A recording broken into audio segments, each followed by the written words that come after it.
Welcome to In Our Community. I'm Suzanne Barnett, your host. And tonight, I really always say this, but this time, this program is going to be so hot. And I say hot instead of cool because I think hot is a lot more. Anyway, we have two very, very prominent guests. We have Mark Isaac Potter and we have Dave Kokerchek.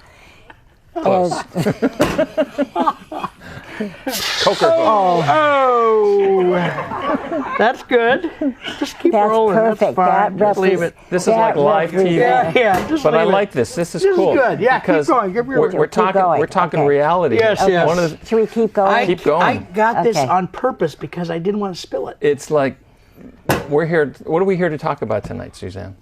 Poetry. Poetry. Whose poetry? Especially Mark's poetry. Yeah. And his poetry has some reality to it. So this is very cool because it's just exactly what's going on. Well, the wonderful thing about what we do, cable TV, is that whatever happens is very significant because it's totally unplanned. That's right. Thank God. Anyway, Mark Isaac Potter is definitely a polymath person. And I just looked it up, and it's a synonym for the Renaissance man. And Mark is producer of this show. You have been a famous speaker. You are a Zen student. You teach classes. You do so many good things for the community. And rather than keep talking about all the things that you do, because I think that gets boring. Yeah. And we've already said you're a Renaissance man, and I'm going to find out about Dave in a minute. So tell us about your poetry. How did you get started? Well, the poetry I'm going to read tonight is a little different than what I've done in the past. This poetry is based on two schools of thought in literature and in art. One is absurdism and the other is surrealism. These two schools are somewhat linked together.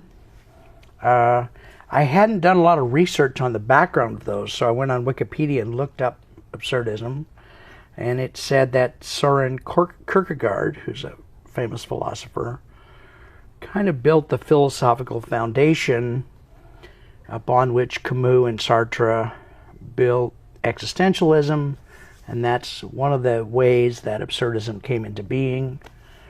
Surrealism is seen more, it's more commonly known in art, as in painting art. The best example for everybody is Salvador Dali. His art is surreal. What we're seeing now, because we're looking at like 60 years of this going on or longer, we see this in many different authors who don't regard themselves necessarily as absurdists or surrealists, but they put a few things in. Like I'm reading a book now by a Dutch author, Cees Nooteboom, and his book, The Following Story. Yeah, I had to practice. His book, The Following Story, has someone wake up in, thousands of miles from where they went to bed, and in a room that something in their life had happened previously. And this is like, of course, Kurt Vonnegut used to do the same thing with his character Billy Pilgrim. So that's what's going on tonight, is I'm going to read poems that have absurdism in them, that have surrealism in them. How many poems have you written in your life, Mark? Oh my God, I don't know. A lot. Certainly hundreds, but I mean they're not all.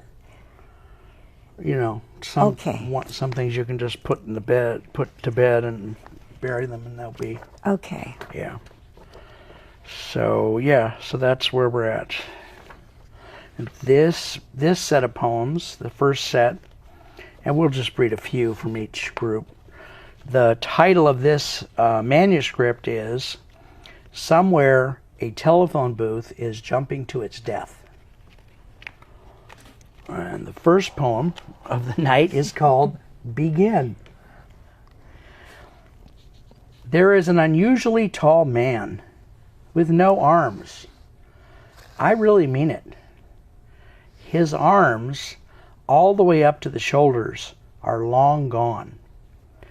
Whether it was a war or an industrial accident, each day at 4:56 p.m., he walks to the shop to watch his wife finish her work for the day. He watches her through the window while he stands on the sidewalk. She finishes her last manicure or pedicure, or on a good day, finishes dyeing a head of red hair. She takes off her bright smock and hangs it up. She turns to the other ladies, both workers and the last remaining customers, careful to wish all a pleasant evening. That's it? Yes, the endings of these are usually abrupt. Okay. And it's that way on purpose. But it makes me want to hear more. Yes, well, there's other ones here. No, but I mean about that. So, Dave, what do you think? I was going to ask Mark a question. So, you had mentioned at the beginning there is a title for this grouping. Yes. And is it like chapters in a book or sequential type things? Actually, the way this manuscript got formed, it was 3 different very short manuscripts. And that's how the next book is coming out. So that seems to be the way I'm doing things lately. So one of the other manuscripts was entitled, Did you say Strawberries? And the other one, I can't remember the title. So it just, when I got them all put together, it was hundreds of pages. Mm-hmm. And of course, then you go through the difficult work of saying, well, this one's unsalvageable. This one might be okay, and you work through it. So each poem is its own work. It's a standalone thing, and it's not necessarily flows into the next one in like a chapter in a book. No, not cool. Definitely not in this manuscript, and I don't think in any of mine that I've done. So. Excuse me, Mark.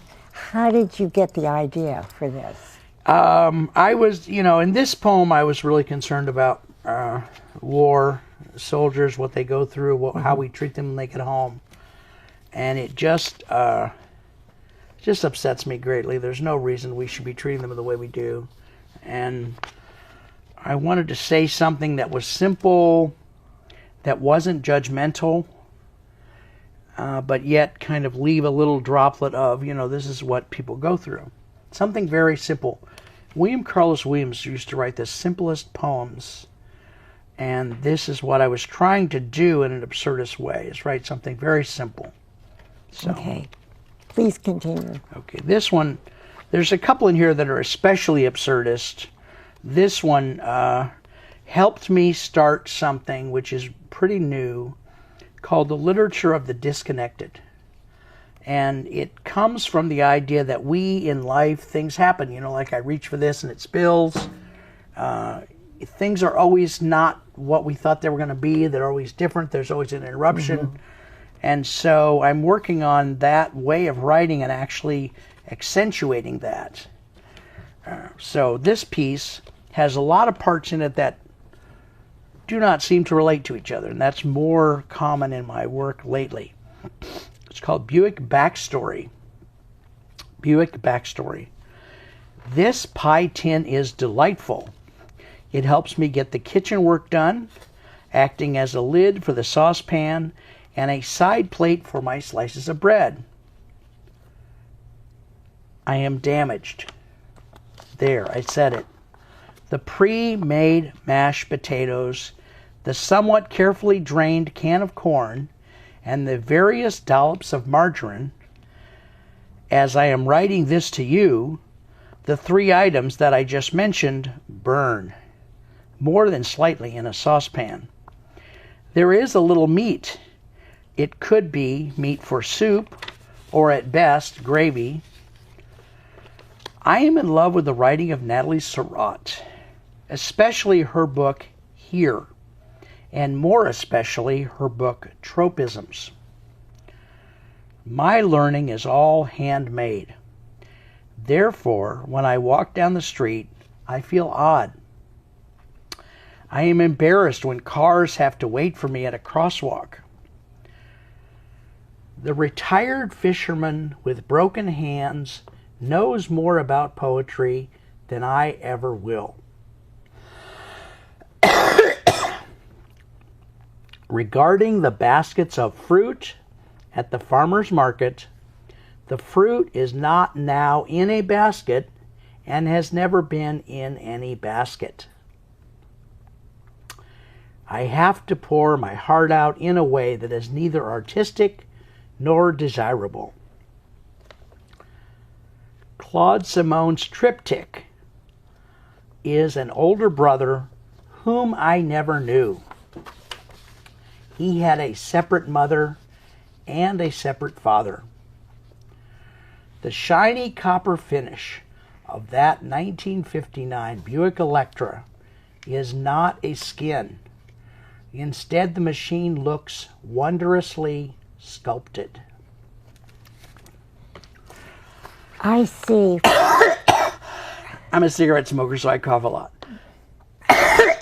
Go ahead. I see quite a change, Mark. In the from the previous shows we've done? Yeah, in your Okay. poetry. Okay. And Dave, you're a producer. Right. And how do you feel about, because, you know, we've all been friends for ages. I think the thing that's important for people who are watching the show, and we actually have a live studio audience here, which is really awesome. And but I think the thing that's important to understand is that art is individually understood and interpreted. So when the poem that Mark just read, that you just read, and you had given me the opportunity to see it once before, and I read this and I said, I don't get this. Yeah. I don't get it. But that's okay, because I don't necessarily have to get it. Somebody here, they could totally relate to at least parts of it. And I think that's the beauty of this kind of work, because and correct me if I go wrong here, Mark, but you're not trying to communicate or impart a specific something to a specific type of individual in what you do. This is a creativity from your soul, Yeah. and it has meaning beyond the words. Yeah, yeah. Hopefully it's experiential. Hopefully it does something experiential. Right. How do you mean by that? We do the same thing in Zen. We try to create a moment using words when someone experiences their life differently. And especially if we can get someone to jump out of their thoughts and realize that each of us is more than our thoughts. But that's hard to do. So, yeah. Okay, do another one, please. Okay. This one's called Blue Shirt. The best, and by that I mean a blue shirt, obviously well worn, a few respectable stains. The quite durable fabric is worn thin, almost clear through in a few places. For example, the elbows upon which Gunther sits all day, elbows on this desk, head in his hands doing nothing. Or maybe instead of nothing, he stares at the food his secretary brought him. Or he is staring at the brown bag lunch that his wife brought him. Or he is commiserating with the likes of the Chinese food that his 17-year-old daughter brought him between her ballet lesson and her date with young John Mallingsley. You see, Gunther wonders. He does not wonder in accordance with any set of rules or pattern or habit. He does not follow Zen or Christianity. He does not buy lottery tickets or read Weldon Keys late at night under a burnt-out street lamp. He just wonders. And yes, he does his work as an IT person so well, he is completely irreplaceable and can get a job anywhere. So both his sister, and additionally his wife, and then also his secretary, and yet additionally his daughter, All 4 of these ladies do not dare have him locked up and the key thrown in a raging river in the northern mountains of China. He simply wonders. And yet for them it is disconcerting. Even poetry, even if he could write poetry, it would be a relief. Oftentimes his wife has envied other wives who complain that their husbands waste time watching football. The terrible herd of Carolina chickadees just outside his window are wishing that he would become their leader. That's my favorite. Oh, thank you, honey. I can kind of relate to it. It's like free association. Yeah. Right? Yeah. How do you get these ideas to write? How does it happen? There's a poem about that, actually. But it just happens. It just comes to me. The initial idea literally just arrives, almost always, and my job is just to capture it. So a lot of poems don't get captured because I'm, stepping off the bus or spilling coffee on my lap or something. But usually, yeah, it's just comes to me and I capture it. May I ask you a personal question? Yes, ma'am. Yeah, absolutely. The fact that your life has really changed where you are now. Yeah. Do you think that has affected your poetry? I mean, I'm not going to ask about your life, but your poetry. No. But these poems were written between 2011 and 2014. Oh, okay. So this is before most of the changes now. As you guys may or may not know, I live in a group home now because I have mental illness. So I like to be upfront about that. But most of these happened before that. So I'd like to interject a question, Mark, if I may, and Suzanne. And you had mentioned early on about absurdism and surrealism and that being an element of the art form. Right. When was it that started to? I don't know if you were attracted to it and that your writing was deliberately moved in that direction, or if you felt an inspiration, or how did that come about? Well, good question. I've been studying absurdism and surrealism by reading authors who use it for decades.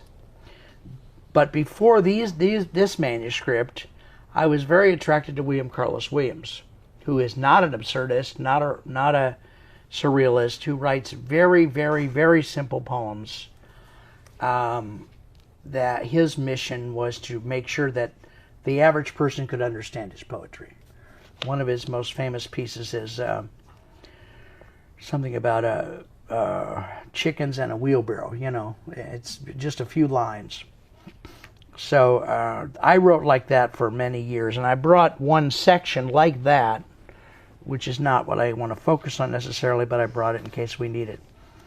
So, but I've always been reading, Camus and Robbe-Grillet and Claude Simon and Natalie Surratt and Amélie Nothomb and these people who write this way. And I just wanted to beef it up. I wanted something exciting. And I can always go back in the next manuscript if I feel like it. I just wanted something a little more challenging. So that's why I did it. How did that last poem affect you, Dave? I'm not sure how to answer that.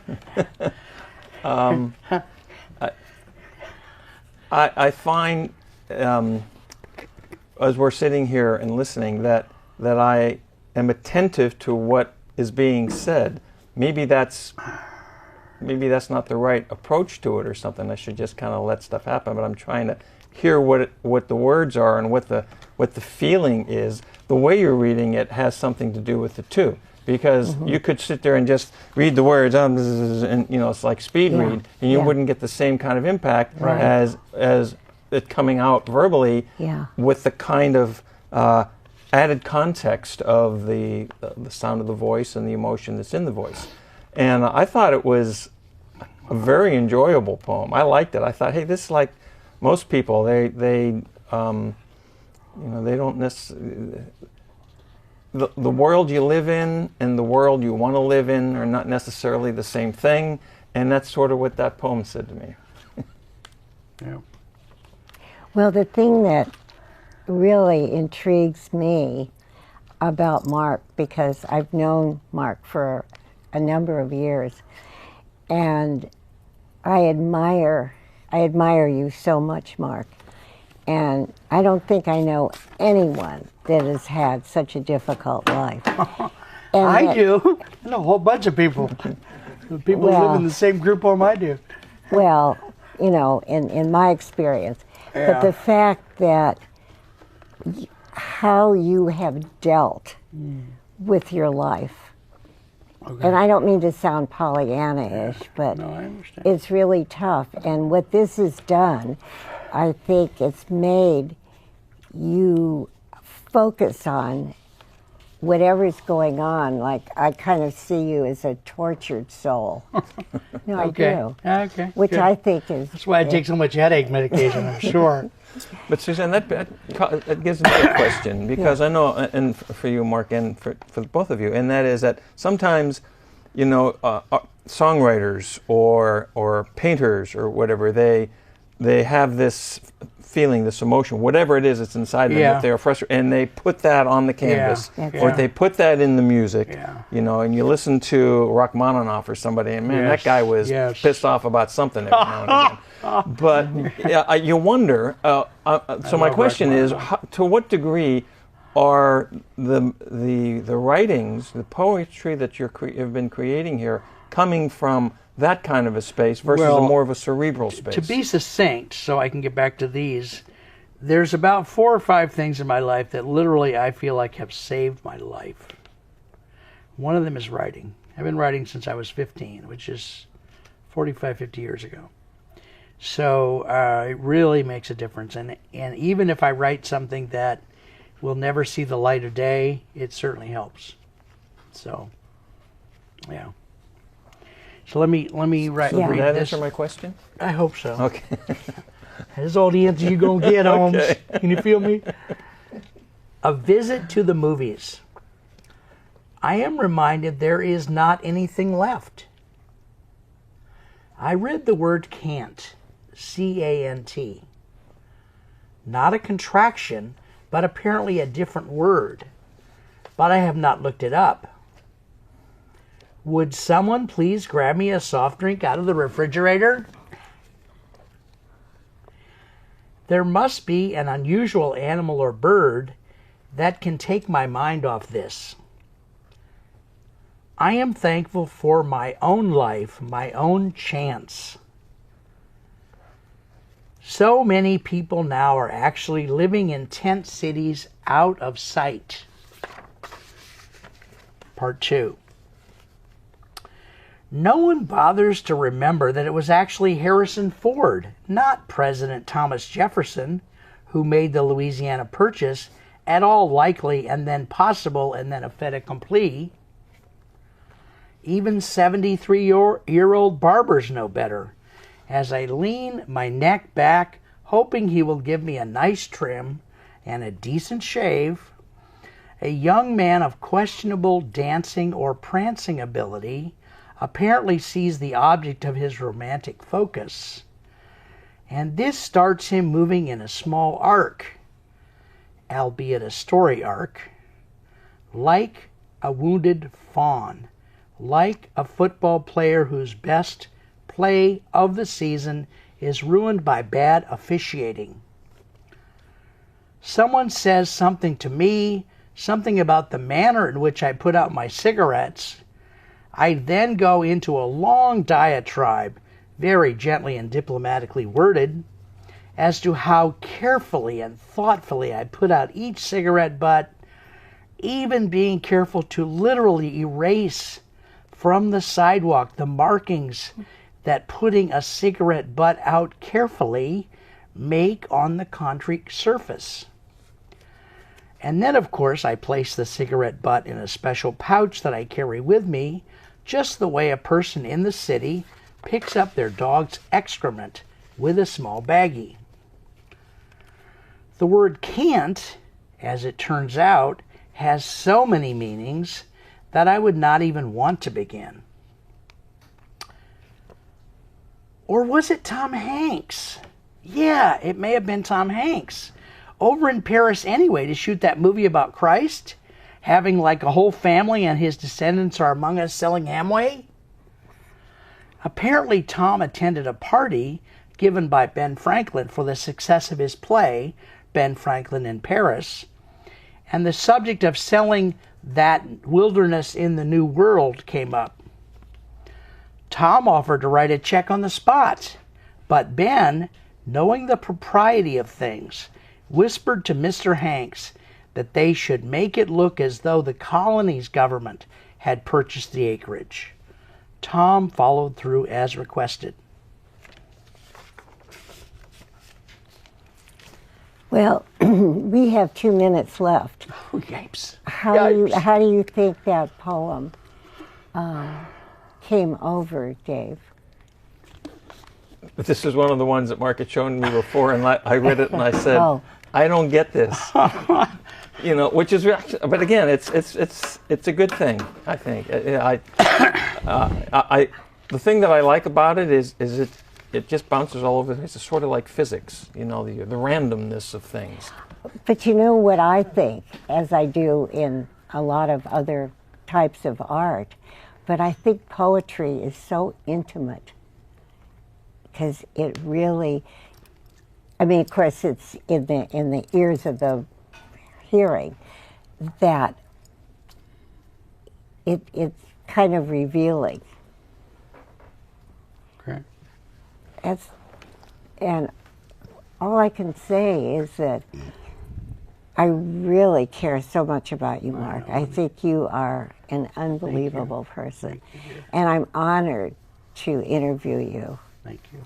And Dave, you're a hot guy too. I try. Thank you, Suzanne. His wife is here, you know. Oh, really? No, yeah. that's not true. She's got a Derringer. She's in the back. That's one of his new poems. He just put About on your because wife. that has nothing to do with Yeah. reality either. But, Yeah. but anyway, you're a fabulous person too. Thank you, Suzanne. And the name of your show is Reference Point. Correct. Anyway, I want to thank both of you. This was a joy. It really was. You do. Thank you. And I want to thank our Thank you very audience much. too for being here. And of course, absolutely the most important people are the crew. So I thank you. Yeah. And I have to say this is the other audience. Thank you for watching, and I cannot wait to see you next time. Bye-bye. Bye-bye.